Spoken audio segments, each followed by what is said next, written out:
بسم اللہ الرحمن الرحیم۔ آج کے پروگرام کے ساتھ میں ہوں نصر اللہ ملک۔ ناظرین، آج کا دن بڑا دن عید الفطر، اور آج تمام مسلمانوں کو عید الفطر مبارک ہو۔ اور آج کے روز ہمارے پاس ایک بڑے مہمان، عالمی مبلغ اسلام، ممتاز مذہبی اسکالر جناب مولانا طارق جمیل صاحب۔ مولانا صاحب، آج کا دن مسلمانوں کے لیے ایک بڑی خوشی کا دن، روزوں کے بعد یہ دن ملنا، اس کی اہمیت تھوڑی سی بتا دیجیے گا، اور پھر مسلمانوں کو عید گزارنی کیسے چاہیے؟ بسم اللہ الرحمن الرحیم، والصلاة والسلام علی رسولہ الکریم وعلی آلہ وصحبہ اجمعین۔ عید کی نماز اور عید کا دن اس امت کی خصوصیت ہے۔ پہلی امتوں کو عید نہیں ملی، نہ عید کی نماز ملی۔ رمضان ملا لیکن عید نہیں ملی۔ ہمیں اللہ تعالیٰ نے تحفے کے طور پر یہ دن دیا کہ تم نے پورے مہینہ میری اطاعت کی، بھوک پیاس برداشت کی، تو تم اس خوشی میں شکرانے کے 2 نفل ادا کرو، اور ایک دوسرے کے لیے اپنے دل کھلے کرو، ایک دوسرے سے نفرتیں مٹاؤ، جھگڑے مٹاؤ، محبتیں قائم کرو۔ یہ عید کے دن کے تقاضے ہیں۔ اور میری طرف سے تمہیں تحفہ یہ ہے کہ میں اعلان کرتا ہوں کہ آج کے دن تمہاری سابقہ عبادت کے پیش نظر میں نے تمہارے سارے گناہ معاف کر دیے۔ اللہ اکبر۔ اور اللہ تعالیٰ کی طرف سے اعلان، اور فرشتے گلیوں میں اترتے ہیں، اور جب نماز کے لیے جا رہے ہوتے ہیں اہل ایمان، تو وہ جیسے کوئی وی آئی پی آتا ہے تو دو رویا قطار میں کھڑا کرنے کا ایک رواج ہے نا، ایسے ہی فرشتے 2 رویا کھڑے ہوتے ہیں اور جانے والوں کو مرحبا کہتے ہیں۔ ہم سن نہیں سکتے، دیکھ نہیں سکتے، لیکن وہ ان کو مرحبا کہتے ہیں، خوش آمدید کہتے ہیں، مبارک دیتے ہیں کہ آپ کو مبارک ہو، آپ نے روزے رکھے، آپ نے تراویح پڑھی۔ اور اللہ کے نبی کا فرمان ہے، من قام رمضان ایمانا و احتسابا غفر له ما تقدم من ذنبه۔ جس نے رمضان شریف میں رات کو قیام کیا تراویح کی نماز، تو اس کے پچھلے سارے گناہ اللہ معاف کر دیتا ہے۔ من صام رمضان غفر له ما تقدم من ذنبه۔ جس نے رمضان کے روزے رکھے، اس کے پچھلے سارے گناہ معاف ہو جاتے ہیں۔ تو یہ ایک بہت بڑی بلیسنگ ہے کہ میرے پچھلے ساری زندگی کے معاف ہو جائیں، صرف سال کے نہیں، پوری زندگی کے معاف ہو جائیں۔ رمضان کو رمضان اس لیے کہتے ہیں، رمضان کا مطلب ہے جل جانا۔ یہ عجب لفظ ہے۔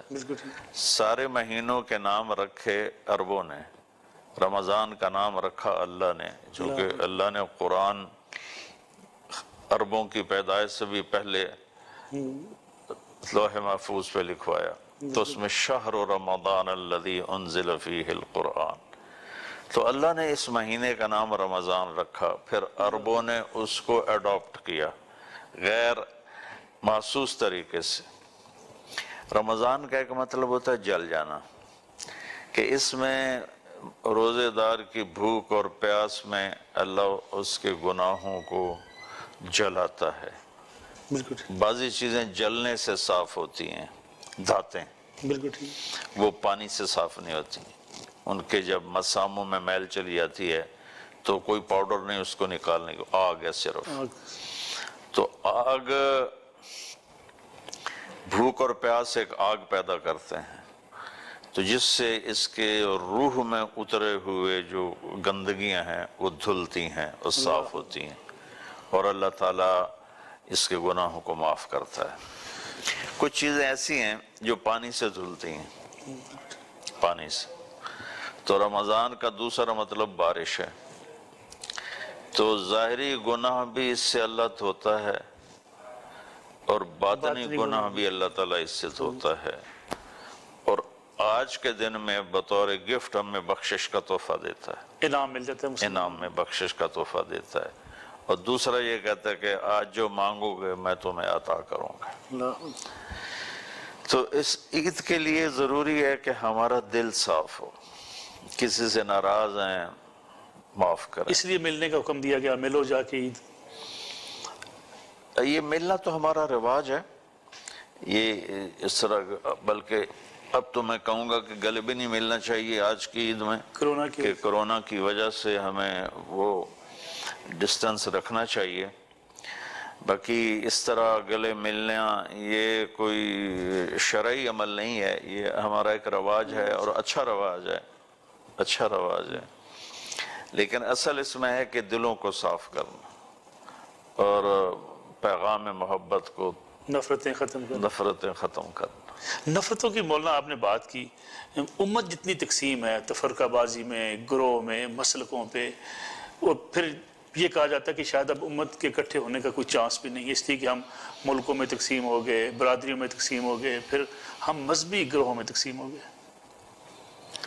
دیکھیں انسان کے اندر نیگیٹو تار بھی ہے، پازیٹیو تار بھی ہے. فَأَلْهَمَهَا فُجُورَهَا وَتَقْوَاهَا، یہ اللہ تعالیٰ نے سورۃ الشمس میں یہ بیان کیا ہے کہ ہم نے تیرے اندر نیگیٹو تار بھی ڈال دیا، پازیٹیو بھی ڈال دیا.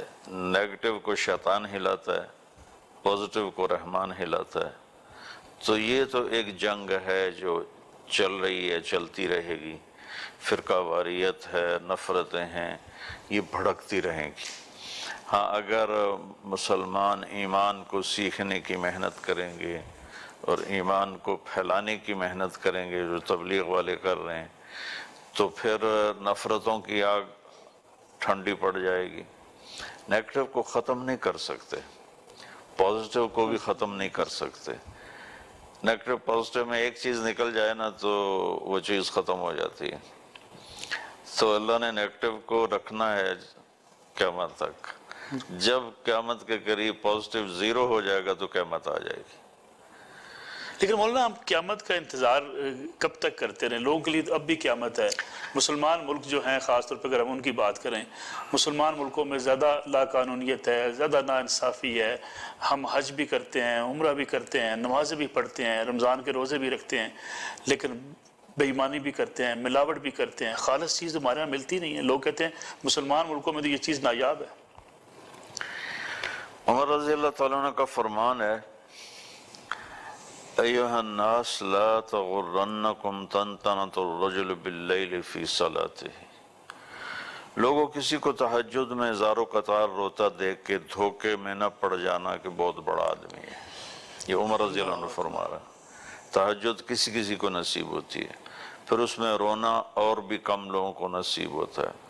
تو عمر جیسی شخصیت جو کہ ایک حجت ہیں اسلام میں، وہ فرما رہے ہیں کہ دیکھو تمہیں تہجد میں کسی کا دھاڑے مار کے رونا دھوکے میں نہ ڈالے کہ یہ بہت مکمل کامل انسان ہے. انما الرجل الرجل، کامل انسان وہ ہے من ادى الامانۃ اذا تمن، جو کسی کو دھوکہ نہ دے. من سلم المسلمون من لسانہ ویدہ، اور جو کسی کو تکلیف نہ پہنچائے، وہ ہے اصل انسان. تو اسلام نے تو معیار انسانیت بیان کیا ہے، ہم نے صرف اس کو عبادات تک محدود کر دیا ہے.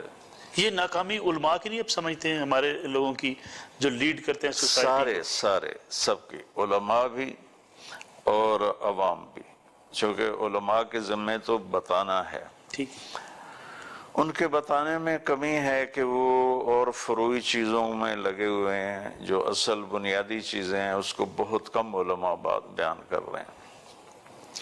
اور میرے ذمہ ہے چاہے کوئی مجھے عالم بتائے نہ بتائے، میں خود جا کے تحقیق کروں کہ جو میری آخرت کا مسئلہ مجھے کیا کرنا چاہیے. تو یہ کمی دونوں طرف سے ہے. ایک بریک لے لیں مولانا، ایک چھوٹی سی کمرشل بریک لیتے ہیں، واپس آتے ہیں. مولانا طارق جمیل صاحب ہمارے ساتھ موجود ہیں.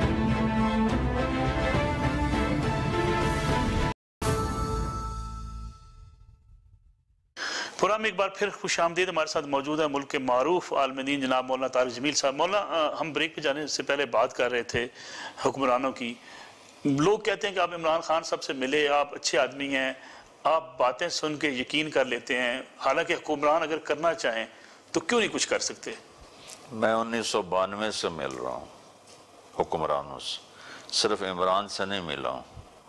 1992 سے ہر حکمران سے ملا ہوں، سوائے زرداری صاحب اور بے نظیر شہید کے علاوہ سب سے میری ملاقات ہوئی ہے۔ یہ بے بس لوگ ہیں، اللہ یہ کچھ نہیں کر سکتے۔ ہمارے چپڑاسی سے لے کر اور اوپر سیکٹری تک کرپٹ لوگ ہیں۔ جب تک عوام ساتھ نہیں دیں گے حکمران نہیں کر سکتے۔ پھر تو نواز شریف بھی بے قصور ہوئے۔ اب یہ مجھے نہیں پتا، بے قصوری کی بات نہیں ہے، قصوروار سارے ہیں اس میدان میں، صرف حکمران قصوروار نہیں ہیں، ہم سارے قصوروار ہیں۔ لیکن عوام تو ووٹ دے دیتے ہیں، حکومت کا کام ہے کچھ نہیں، ووٹ کی بات نہیں ہے، بات یہ ہے کہ عوام کا اخلاقی پستی اس حد تک ہے کہ اسے ٹھیک کرنے کے لیے حکومت نہیں، انسان کو خود کوشش کرنی پڑے گی۔ لیکن مولانا اگر اور یہ سیاست کو چھوڑ دیں، میں اس طرف لیکن مولانا اگر ہم دیکھیں عوام کی بات کریں، عوام کی بھی اصلاح کا جو کام ہے وہ تعلیمی اداروں کا کام تھا، وہ علماء کا کام تھا، وہ آپ کی لیڈرز جو سوسائٹی کے ہوتے ہیں ان کا کام تھا۔ عوام بیچارے بھی سم ٹائم کہتے ہیں کہ ہماری جو ٹریننگ کی گئی وہ ٹریننگ ایسی کی گئی ہماری۔ دیکھیں، سب سے پہلے مجرم ماں باپ ہیں۔ ماں کی گود پہلا سکول ہے، باپ کی چھاؤں پہلا انسٹیٹیوٹ ہے۔ 3 سال کے بچے کو سکول ڈالنے کی کون سی لاجک ہے جبکہ اسے ماں کی گود چاہیے؟ وہ روتا ہوا جاتا ہے، روتا ہوا آتا ہے۔ پہلا سکول جو ماں کی گود ہے اور باپ ہے، وہ ٹائم نہیں دیتے اولاد کو۔ 3 سال کے بچے کو سکول ڈال دیتے ہیں، خود اپنے کاموں میں مصروف رہتے ہیں، حتیٰ کہ بچہ اگنور ہو رہا ہوتا ہے کہ ماں ڈرامہ دیکھ رہی ہے، بچہ اگنور ہوتا ہے کہ باپ لیپ ٹاپ پہ بیٹھا ہوا ہے۔ تو یہ یہاں سے غلطی شروع بنیادی غلطی گھر کے ماحول سے، گھر سے شروع ہو رہی کہ ماں باپ ٹائم نہیں دیتے۔ یہ ہمارے فیصل آباد کا واقعہ ہے۔ ایک ٹیچر پیپر چیک کر رہی تھی تو ایک پیپر دیکھ کے رونے لگی، تو ان کے خامن نے پوچھا کیوں رو رہی ہو؟ تو اس نے وہ پیپر اس کو پکڑا دیا، اس پہ ایک کوسچن تھا آپ کیا بننا چاہتے ہیں؟ تو اس میں بچے نے یہ لکھا تھا کہ میں اسمارٹ فون بننا چاہتا ہوں، کہ میرے ماں باپ اسمارٹ فون کو جتنی ویلیو دیتے ہیں اتنی مجھے نہیں دیتے، جتنی توجہ اسے دیتے ہیں مجھے نہیں دیتے۔ اس کو اس نے پھیلایا ہوا تھا۔ تو وہ اس کا خاندان کہنے لگا تو رو کیوں رہی ہو؟ کہا یہ میرا تیرا بیٹا ہے۔ رول نمبر لکھا ہوا تھا نا، صرف نام نہیں تھا، تو رول نمبر اس ٹیچر کو معلوم تھا۔ تو انہوں نے کہا یہ میرا اور تمہارا بچہ ہے۔ تو پہلی جو اینٹ ٹیڑھی ہے وہ ماں باپ کی طرف سے۔ 3 سال کا بچہ سکول بھیجنا ظلم ہے۔ 3 سال کے بچے کو ماں چاہیے، ماں کی گود چاہیے، ماں کا لاڈ چاہیے، باپ کی گود چاہیے، باپ کا لاڈ چاہیے۔ 7 سال تک میرے نبی نے کہا نماز کی بات بھی نہ کرو جو فریضہ اسلام ہے، جو امام حسین نے کربلا میں نہ چھوڑی۔ تو 7 سال تک تو نماز پڑھنے کو سے بھی روکا ہے کہ نماز کے بات مت کرو، 7 سال کے بعد اس سے بات کرو، 10 سال میں اس سے پڑھواؤ۔ تو 10 سال تک اس کی ذہنی ٹریننگ والدین کے ذمے۔ اللہ کے نبی حسن حسین علیہ السلام کے لیے وقت نکالتے تھے، دنیا میں ان سے زیادہ مصروف کائنات میں کوئی نہیں آ سکتا، جن پر پورے عالم کی ذمہ داری تھی۔ ان کے ساتھ کھیلتے تھے، ان کو نصیحتیں زیادہ سے زیادہ 6-7 کی ہیں۔ 7 سال امام حسن علیہ السلام کی عمر تھی، 6 سال امام حسین علیہ السلام کی عمر تھی، اس میں میکسیمم 6 یا 7 نصیحتیں ان کو کی۔ کھیلتے تھے، فزیکلی ٹائم دیتے تھے، ان کی کشتی کرواتے تھے۔ تو وہ پھر چیزیں صحبت سے شفٹ ہوتی ہیں۔ لیکن کیا آج کے حالات میں ممکن ہے جب ہر بچہ پڑھنے جائے گا، اگر میں اپنے بچے کو گھر بٹھا لوں، آپ اپنے بچے کو گھر بٹھا ممکن ہے یا نہیں ہے، جو صحیح بات ہے وہ میں بتا رہا ہوں۔ ٹھیک، میں تعلیمی میدان کا آدمی ہوں، میرا تعلیمی میدان دین بن گیا لیکن شروع سے ماں باپ نے اسکول میں ڈالا، تو میں تجربے سے بات بتا رہا ہوں کہ 3 سال کے بچے کو اسکول بھیجنا ظلم ہے۔ میری بات سے کوئی ایگری کرے، کوئی ڈفر کرے، اس کو حق حاصل ہے، لیکن مجھے بھی حق حاصل ہے کہ میں اپنی 50 سالہ سفر کا کوئی نچوڑ بتا سکوں کہ یہ ماؤں کا ظلم ہے۔ پوچھ لیں ہر گھر سے، بچے روتے ہوئے جاتے ہیں، روتے ہوئے آتے ہیں۔ تو ماں باپ کے بعد پھر اسکول ہے جو صرف کاروبار ہے، اور اس میں کمائی بے شمار ہے، اس لیے لالچ۔ وہ ایک واقعہ کسی نے بیان کیا کہ ٹیچر نے بچوں سے کہا بولو بھائی CUP سپ، تو بچے کہنے لگے سر CUP کپ ہوتا ہے؟ کہا نہیں، بولو CUP سپ۔ انہوں نے پھر کہا سر CUP کپ ہوتا ہے۔ کہا اتنی تھوڑی تنخواہ میں CUP سپ ہی رہے گا، کپ نہیں بن سکتا ہے۔ تو خود اربوں روپے کما رہے ہیں، اور ٹیچرز کو اتنی تنخواہ بھی نہیں کہ وہ سکون سے اپنے گھر میں زندگی گزار سکے۔ پھر اس کے اوپر 40 بچوں کا بوجھ، جو ماں 2 بچے نہیں سنبھال سکتی، وہ کیسے توقع کر رہی ہے کہ 40 بچوں میں میرے 2 بچوں کی کیئر ہوگی؟ تو اس لحاظ سے مولانا جو مدارس ہیں پھر وہ بھی اپنی ذمہ داری پوری نہ کر سکے، اگر تعلیمی ادارے نہیں کر سکے تو سب کا یہی حال ہے۔ ہمارے مدارس میں فقہ غالب آ گئی، مسائل فقہ، اور زندگی نہیں سمجھائی گئی کہ میرے نبی کی زندگی کیا تھی۔ اگر نبی کی زندگی سمجھائی جاتی ہے، آپ حیران ہوں گے کہ 9ویں 10ویں 11ویں سال تک فقہ چلتی ہے۔ اس سیرت کی ایک چھوٹی سی کتاب ہے، اور قرآن جو ماخذ ہے اور بنیاد ہے اس کی ایک کتاب ہے، اور وہ بھی جیسے پڑھائی جاتی ہے وہ نہ پڑھنے کی طرح ہے۔ مولانا اب تبلیغی جماعت کا اکثر ذکر بھی کرتے ہیں، کچھ لوگ کہتے ہیں آپ کے تبلیغی جماعت سے بھی اختلافات ہیں، اسی ایشوز پہ اختلافات ہیں کہ تبلیغی جماعت بھی اپنے اصل کام کی نہیں، طرف میرا تو تبلیغ سے کوئی اختلاف نہیں، تبلیغ تو میری جان ہے۔ عملی طور پر تھوڑا میں پیچھے ہوں بیماری کی وجہ سے، اچھا ہاں، چونکہ میں نے تو ساری زندگی رنڈ گزاری، اور ساری زندگی اسی کام میں اپنے آپ کو کھپایا، اور اس وقت تبلیغ سے زیادہ مفید کوئی کام نہیں ہے لوگوں کی تربیت کے لیے، لوگوں تک پیغام پہنچانے کے لیے تبلیغ سے بڑھ کر کوئی کام نہیں۔ کہ اپنی جیب سے پیسے لگا کے افریقہ کے جنگلوں میں پھرنا کوئی آسان کام نہیں ہے۔ میں چاڈ گیا، وہاں اتنے بڑے بڑے گرگٹ ایسے پھر رہے ہوتے ہیں جیسے ہمارے ہاں پروانے اور پتنگے پھر رہے ہوتے ہیں۔ ان کو دیکھ کے نہ کھانا کھایا جاتا ہے نہ نماز پڑھی جاتی۔ وہ مسجد میں گھوم رہے ہوتے ہیں، وہ افریقی بادشاہ لوگ ہیں، جتھے رہو خوش رہو، وہ ان کو پرواہ کوئی نہیں۔ اور ہمیں دیکھ کے، میں جمعہ کی نماز میرے ذمہ لگی تو میں نماز پڑھا رہا تھا، تو اوپر سے ایک اترا شہنشاہ، تو اس نے میرے سامنے آ کے یوں منہ کر دیا۔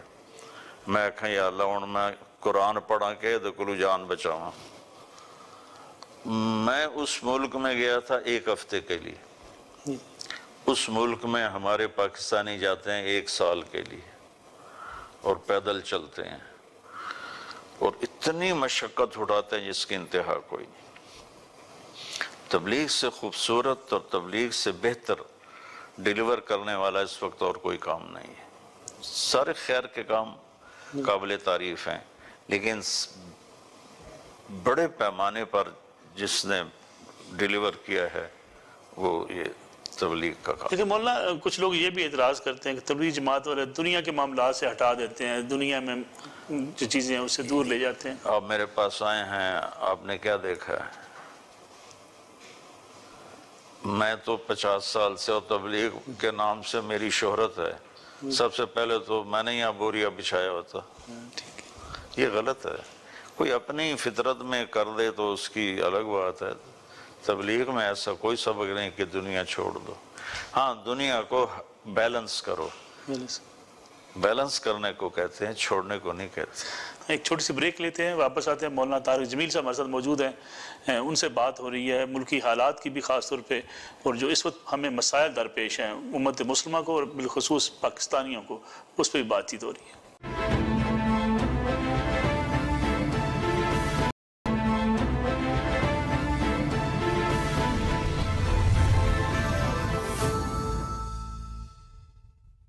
پروگرام میں ایک بار پھر خوش آمدید. ہمارے ساتھ موجود ہے ملک کے معروف عالم دین جناب مولانا طارق جمیل صاحب. مولانا, ہم بریک پہ جانے سے پہلے بات کر رہے تھے حکومتوں کا قصور کتنا آپ سمجھتے ہیں؟ لوگ کہتے ہیں جیسے حکمران ہوں گے ویسے ہی عوام ہوگی, بعض لوگ کہتے ہیں نہیں عوام اچھی ہوگی حکمران اچھے آئیں گے. ہاں حکومت کا اس حد تک اس میں دخل ہے کہ حکومت جو کام کر سکتی ہے عوام نہیں کر سکتے. فحاشی کو اور گناہوں کے اڈوں کو بند کرنا اور اسے اس کے لیے کڑی سزائیں مقرر کرنا, یہ کام حکومت کا ہے. تو وہ نہیں کرتے, تو جب جرم کی سزا نہیں ہوتی تو جرم کو ہوا ملتی ہے.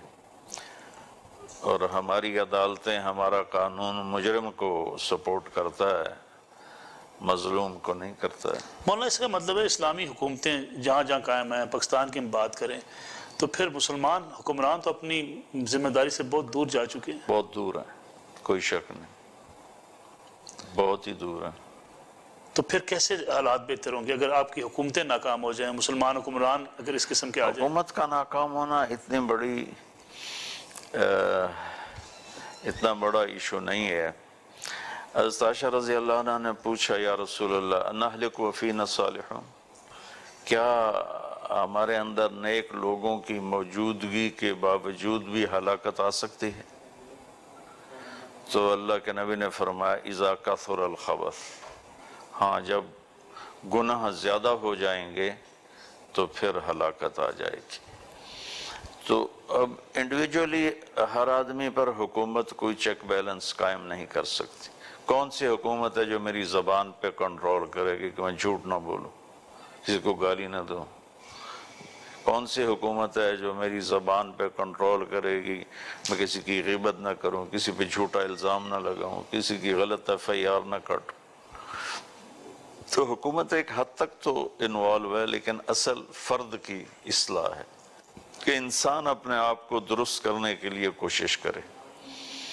اور چونکہ ڈائریکٹ مخاطب انسان ہے اللہ کا, یا ایھا الناس یا ایھا الذین آمنوا, تو اس میں اس بات کا مکلف ہوں کہ جو میرا اللہ کہتا ہے میں اس کو فالو کروں.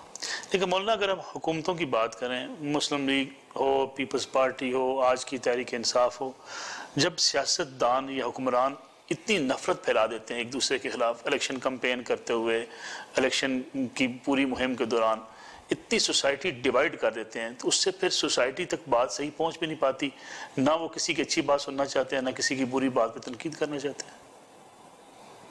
سیاستدان نہیں پھیلاتے, عوام میں خود اپنے اندر یہ برائی موجود ہے. میرا تو یہ دیہاتی ماحول ہے, تو ایک دفعہ میرے چچا مرحوم کہنے لگے ساڈا سجن ہے جڑا سانو ووٹ دے سی, ساڈا دشمن ہے جڑا سانو ووٹ نہ دے سی. تو یہ تو کسی سیاسی لیڈر نے ان کے آکے کان میں نہیں پھونکا, یہ ہمارا کلچر ہے. ہم جمہوریت کے قابل نہیں ہیں, ہمیں اتنی سینس نہیں ہے کہ ہم اچھے برے کی تمیز کر سکیں. میں ہن تو آ گیا, چل ہن ووٹ دے رہا ہے, یہ ووٹ کی حیثیت. تو اس کا مطلب جمہوریت نہیں ہونی چاہیے؟ نہیں, جمہوریت نہیں ہونی چاہیے. تو متبادل پھر راستہ کیا ہے؟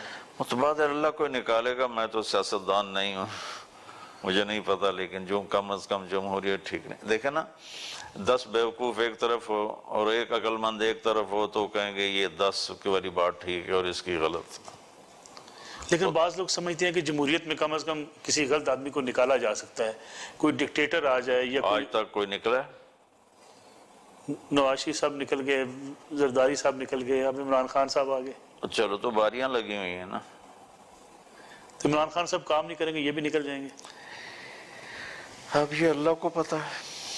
آپ ملے عمران خان صاحب سے، میاں نواز شریف صاحب سے ملاقات بھی ہوئی، کیا کہتے ہیں کہ کیوں نہیں ڈیلیور کر سکتے، کیوں نہیں عام آدمی کے اس مسائل؟ لیے کہ کچرا ہے 72 سال کا، اس کو ڈیلیور کرنے کے لیے بہت بڑی صفائی چاہیے. کوئی چھو منتر تو ہے نہیں. تو موجودہ حکومت بھی پھر کامیاب نہیں ہوتی نظر آتی ہے آپ کو؟ شاید ان کی نیت تو اچھی ہے لیکن آگے گندگی بہت ہے.